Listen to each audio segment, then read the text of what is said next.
સુરતમાં બેંક દ્વારા અધિકારીઓ દ્વારા બિલ્ડિંગને સીલ મારવા આવતા લોકોમાં હોબાળો મચ્યો હતો।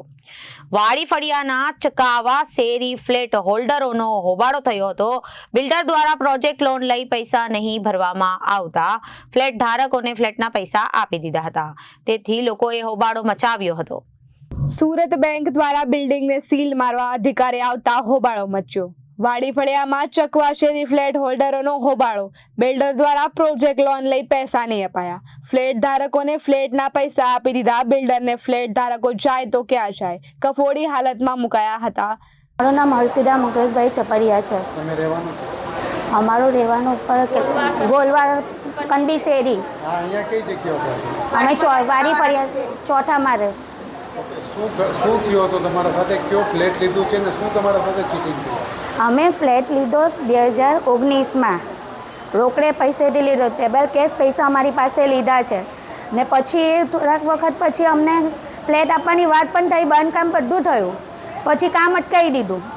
પછી થોડોક સમય રહીને અમને ખબર પડે છે કે આપણે લોન લીધી છે। ત્યાર પછી અમે શું કરીએ, અમે તો આવ્યા ત્યાં જોયું તો કોઈ કામનું બાંધકામ નહીં હતું અહીંયા આગળ।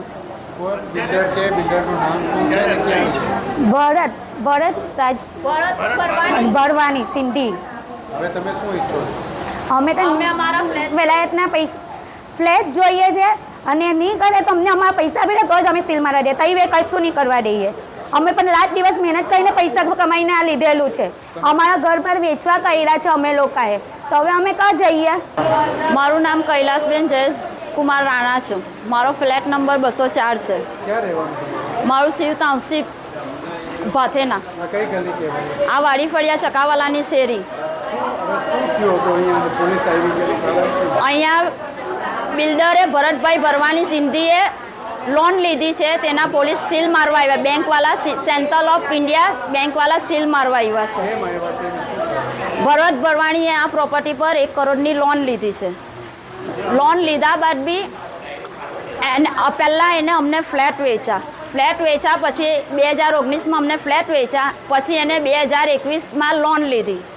અમારી કબજા રસીદ બધું અમને કરી આપ્યું, અમારા પૈસા બી પૂરા ચૂકે અમે કર્યા 12,11,000। હવે શું થયું? શું કહેવા માંગો છો?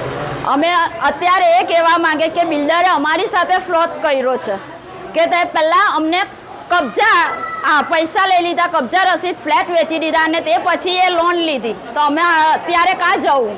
Reporter Arvind Rathod, Janadesh news, Surat.